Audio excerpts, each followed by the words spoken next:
কৃষ্ণ। গুৰু বন্দনা।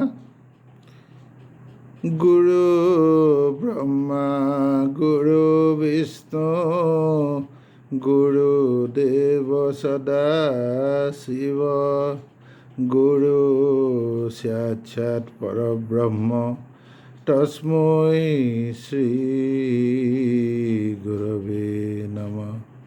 তস্मै শ্ৰী গুৰৱে নমঃ। কৃষ্ণ। আদৰণীয় শ্ৰোতাগণ, আজি মই ঘোষাৰ আধাৰত বেলেগ এভাগী কথাহে অৱতাৰণা কৰিব খুজিছোঁ। আমাৰ মাজত প্ৰায় যেতিয়া সংকীৰ্তন হয়, নাম প্ৰসংগ আদি হয়, পাঠ আদি হয়, তেতিয়া এটা বস্তুৱে ঠাই পায় যে সেইটো হ'ল বিষ্ণু কোন, কৃষ্ণ কোন, হৰি কোন, ৰাম কোন, নৃসিংহ কোন ইত্যাদি ইত্যাদি কৰি মই বহুত জেগাত পাইছোঁ। মানুহে যেতিয়া নৃসিংহ নামটো শুনে, নৃসিংহ নামটো শুনিলে মানে মানুহে চটফটাই মৰে, বৰ ভয় কৰে। এইটো স্বাভাৱিক, কাৰণ যেতিয়া প্ৰভুৱে নৰসিংহ ৰূপটো ধাৰণ কৰে তেতিয়া ব্ৰহ্মা, বিষ্ণু, মহেশ, লক্ষ্মী আদি কৰি সকলোৱে তেখেতৰ সেই ৰূপটোত ভয় খাইছিলে। কেৱল মাত্ৰ প্ৰহ্লাদেহে ভয় খোৱা নাছিলে। এতিয়া কথা হ'ল কি, বা যেই কি নহওক, এতিয়া কথা হ'ল বিষ্ণুনো কোন, কৃষ্ণনো কোন, হৰি কোন, এইবিলাক কথাৰ অলপ আঁত মাৰিবৰ কাৰণে মই আপোনালোকক এটা কথা অৱতাৰণা কৰিব খুজিছোঁ। প্ৰথম পুৰুষ, দ্বিতীয় পুৰুষ, তৃতীয় পুৰুষ, এনেকৈ কেইবাজনো পুৰুষৰ নাম আমি পাইছোঁ। এতিয়া কথা হ'ল, যেতিয়া ভগৱন্ত প্ৰভুৱে এই জগতক যেতিয়া সংহাৰ কৰে, জগতখন যেতিয়া তেখেতত লীন যায়, একো বস্তু ইয়াত চন্দ্ৰ সূৰ্য আদি কৰি একোৱেই নাথাকে। সকলোবিলাক তেখেতৰ মহোদৰত, অৰ্থাৎ তেখেতৰ বিৰাট উদৰত সকলোবিলাক লীন যায়গৈ আত্মাবিলাক। তেতিয়া ভগৱন্ত প্ৰভুৱে সৰ্বকাৰণৰ কাৰণ, মানে আমাৰ যিমান কাৰণৰ পৰা কাৰ্য হয়, কাৰ্য কৰিলে মানে এই সম্পাদন হয়। গতিকে কাৰণ কাৰ্য সম্পাদন সকলোবিলাক ঈশ্বৰৰ হাততেই আছে। সেইজন ঈশ্বৰে এই যেতিয়া আকৌ পুনৰ চিন্তা কৰে যে নহয়, মই আকৌ সৃষ্টিখন আগৰ দৰে আকৌ এই সৃষ্টিখনক আকৌ প্ৰৱৰ্তাই দিওঁ, তেতিয়া তেখেতে ভগৱন্ত প্ৰভুৱে চিন্তা কৰি তেখেতে নিজকে দুটা ভাগত ভাগ কৰে। এটাৰ ঠাইত তেওঁ পুৰুষ হিচাপে, আনটোত প্ৰকৃতি হিচাপে তেওঁ ভাগ কৰি লৈ তেওঁ মহামায়াক সৃষ্টি কৰে, আৰু সেই মহামায়াক সৃষ্টি কৰি তাৰ উদৰত তেখেতে মহত্ব কুমাৰ হিচাপে তেখেতে তাতে ব্যাপ্ত হৈ যায়, আৰু তাতে ব্যাপ্ত হৈ তেখেতে তাতে বীৰ্য ধাৰণ কৰে। সেইকাৰণে মায়া গৈ গৰ্ভাৱতী হয়, আৰু সেইকাৰণে মায়াৰ এই সৃষ্টি কৰিবলৈ পেলাই এই অৱকাশ পায়। সেইকাৰণে ইয়াৰ ভাগৱতত আছে লিখা, অবস্তুক দেখাৱয় বস্তু কয়াবৰি এহি খে মোহৰ মায়া জানা নিষ্ট কৰি। তাৰ মই এটা সৰু উদাহৰণ আপোনালোকক দাঙি ধৰিছোঁ। সেইটো এনেকুৱা ধৰণৰ, ধৰক যিহেতু যেতিয়া আমি মাতৃ গৰ্ভত যেতিয়া মই আত্মা আহি যেতিয়া স্থিতি লওঁ, তেতিয়া সেই আত্মাটোক কেন্দ্ৰ কৰি পেলাই এই পঞ্চভৌতিক দেহাটো, আৰু তাৰপিছত লাহে লাহে তাত ইন্দ্ৰিয়বিলাক চব আহি পেলাই গোট খায়হি। সেইটো হ'ল মায়াৰ দেহ, মায়াৰ দ্বাৰা সৃষ্টি হৈছে। গতিকে এই প্ৰথমৰ যিজন এই মায়াৰ এই অনন্ত কোটি ব্ৰহ্মাণ্ডক যোগমায়াৰ দ্বাৰা তেখেতে অনন্ত কোটি ব্ৰহ্মাণ্ডক সৃষ্টি কৰিলে, আৰু সেই অনন্ত কোটি ব্ৰহ্মাণ্ডত তেখেতে নিজে ব্যাপ্ত হৈ এজন মাত্ৰ পুৰুষ হিচাপে তেখেতে গোটেই অনন্ত কোটি ব্ৰহ্মাণ্ডক নিয়ন্তা হৈ বহিলে, আৰু সেইজনকে কোৱা হয় কাৰণ অনুচায়ী বিষ্ণু বা মহাবিষ্ণু। এই মহাবিষ্ণু বৈকুণ্ঠত থাকে, আৰু বৈকুণ্ঠৰ পৰা তেখেতে অনন্ত কোটি ব্ৰহ্মাণ্ডক নিয়ন্ত্ৰণ কৰে।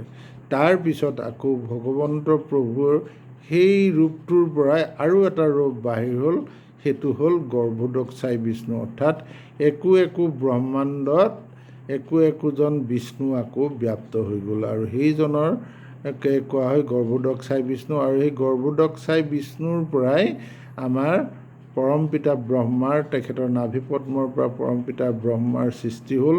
আৰু পৰমপিতা ব্ৰহ্মা যেতিয়া সৃষ্টি হ'ল তেতিয়া ভগৱন্ত প্ৰভুৱে তেওঁক সৃষ্টিৰ ৰহস্যটো, বেদৰ জ্ঞানটো তেখেতক প্ৰদান কৰিলে। আৰু তেতিয়া এই ব্ৰহ্মাই নথিঙৰ পৰা, যেতিয়া মহাশূন্যৰ পৰা তেখেতে এই গোটেই 14 ভুৱনক তেখেতে সৃষ্টি কৰিলে, 84 লক্ষবিধ জীৱকে ধৰি পেলাই। তাৰপিছত আকৌ সেই যে গৰ্ভোদকচাই বিষ্ণু, সেই গৰ্ভোদকচাই বিষ্ণুৰ পৰা আৰু এজন বিষ্ণুৰ সৃষ্টি হ'ল, সেইজনক কয় ক্ষীৰোদকচাই বিষ্ণু।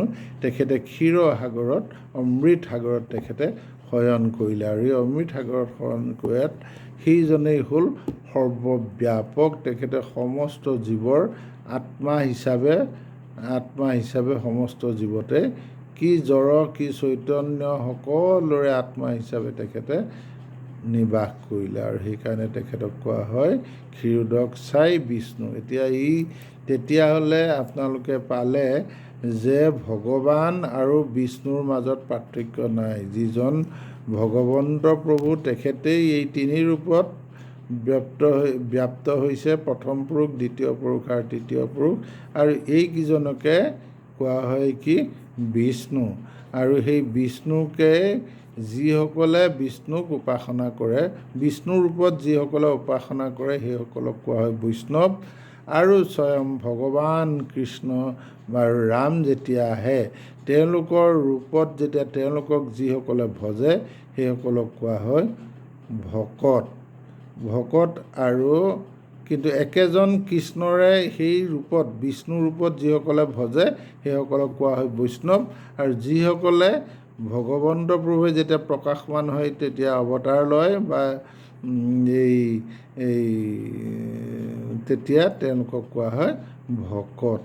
আৰু এতিয়া এই ভগৱন্ত প্ৰভুৱে তাৰপিছত আকৌ তেখেতে কিছুমান যোগা অৱতাৰ হয়, যুগে যুগে অৱতাৰ তেখেতে ধৰা অসংখ্যাত, কিন্তু সেইবুলি তেখেতে আমাৰ ভাগৱতত কিন্তু 24টা অৱতাৰ লৈছে। এই 24টা অৱতাৰতে আপোনালোকে পাইছে 24 অৱতাৰ। এই 24টা অৱতাৰৰ উপৰি আৰু অৱতাৰ আছে, কিন্তু এই তেতিয়া আহি পেলাই তেখেতে যিবোৰ লীলা কৰে, সেই লীলাবিলাক দেখি পেলাই তেখেতক কি কৰে, ভকতে তেখেতৰ গুণ দেখি সেই গুণী নামবিলাক দিয়ে, আৰু সেই নামবিলাকতে আমি ভজোঁ। যেনেকৈ ধৰক, যেতিয়া এই প্ৰহ্লাদৰ কাৰণে যেতিয়া খম্বাতে যেতিয়া হিৰণ্যকশিপুৰে বিচাৰিলে যে তোৰ প্ৰভু ক'ত আছেনো, তই ক'ব পাৰিবিনে ইয়াতে আছে বুলি? বোলে আছে, সৰ্বব্যাপক য'তে আছে। তেতিয়া ভক্তৰ কথা ৰাখিবলৈ ভগৱন্ত প্ৰভুৱে তাতেই কি হ'ল, অৱতাৰ ল'লে। সেইজনে কৃষ্ণৰ এক অৱতাৰ, আৰু সেইজনক কয় পুৰুষ অৱতাৰ। বুজিছেনে? পুৰুষ অৱতাৰ। এইবিলাকে পুৰ মানে হৈছে নগৰ, আৰু এই নগৰত যিজনে সম্পূৰ্ণৰূপে পৰিপূৰ্ণ হিচাপে যিজন থাকে, সেইজনকে কোৱা হয় পুৰুষ। আৰু এতিয়া এই পুৰুষকেইজনৰ পৰাই এইকেইজন একোজন যোগা অৱতাৰ হৈছে, আৰু এই যোগা অৱতাৰবিলাককো আমি কৃষ্ণ বুলিয়েই গণ্য কৰিব লাগিব। কৃষ্ণৰে অৱতাৰ, কৃষ্ণৰ পৃথক এইবিলাক কোনো নহয়, এই সকলোবিলাক কৃষ্ণই। গজেন্দ্ৰক ৰক্ষা কৰিবলৈ তেখেতে হৰি অৱতাৰ ল'বলগীয়া হৈছে, হৰি অৱতাৰ লৈছে। আৰু প্ৰহ্লাদক ৰাখিবলৈ নৰসিংহ অৱতাৰ লৈছে। ঠিক সেইধৰণে বহুত অৱতাৰ লৈছে। সেই অৱতাৰবিলাকৰ নাম কেনেকৈ হৈছে, ভক্তই দিছে। গোবিন্দ নামটো বেলেগ নহয়, কৃষ্ণই। যদি আপোনাৰবোৰ ক'ৰবাত খোকোজা লাগে, তেতিয়াহ'লে আপোনালোকে কৃষ্ণ আৰু ৰাম বুলিয়ে সকলোকে সামৰি ল'ব। আৰু মই সেইটোকে নিবেদন কৰিলোঁ যে বহুত সময়ত আমাৰ এই বিষ্ণু আৰু বৈষ্ণৱ, এতিয়া ভগৱন্ত প্ৰভুৱে এই ভাগৱততে কৈছে, বিষ্ণু বৈষ্ণৱৰ কিঞ্চি তেকো নাই ভেদ, দুয়ো কথা কৰে পাত কৰ কণ্ড ছেদ। এতিয়া দুইজনে বিষ্ণু আৰু তেখেতৰ যি ভক্ত তাৰ মাজত বোলে লেখ মাত্ৰ পাৰ্থক্য নাই। আকৌ কীৰ্তনত গুৰুজনে কৈছে, সমস্ত ভূততে ব্যাপী আছো মই হৰি, সবাকো মানিবা তুমি বিষ্ণু বুদ্ধি কৰি। এতিয়া ইয়াতে দুটা হ'ল, সমস্ত ভূততে ব্যাপী আছো মই হৰিও হৈছোঁ আৰু বিষ্ণু হৈছোঁ। কেনেকৈ? মই যেতিয়া ভকতে মোক যেতিয়া বিচাৰে, আঁতৰত যেতিয়া পৰি পেলাই ভকতে যেতিয়া মোক আৰ্তনাদ কৰি মোক প্ৰাৰ্থনা কৰে, তেতিয়া মই সেইজনক আহি পেলাই সেই বিপদৰ পৰা নিস্তাৰ দিওঁ। সেইকাৰণে সেই সময়ত মই তেওঁৰ কাৰণে হৰি হৈ পৰোঁ। আৰু মই যিহেতু তেওঁৰ হৃদয়তে যেতিয়া তেওঁৰ ব্যাপ্ত হৈ আছোঁ, সেইকাৰণে মোক বিষ্ণু বুলিও কয়। বিষ্ণু আৰু হৰিৰ মাজত দেখিছেনে লেখমাত্ৰও পাৰ্থক্য নাই। আৰু ভাগৱতত আকৌ কৈছে এনেকৈ বুলি যে যমে কোৱা কথা, দেৱৰী নৰ সিদ্ধ বিদ্যাধৰ, গন্ধৰ্ব চাৰণ গণ, হৰিৰ নামৰ গোপ্য মহিমাক, ইখবকে শুন জান। দেৱতা, ঋষি, নৰ, সিদ্ধ, বিদ্যাধৰ, এই সকলোবিলাকে হয় তেওঁলোকে জানে ভগৱন্তক, নেজানে কেলে, কিন্তু সম্পূৰ্ণ নেজানে। সম্পূৰ্ণ কোনে জানে এতিয়া ক'ব।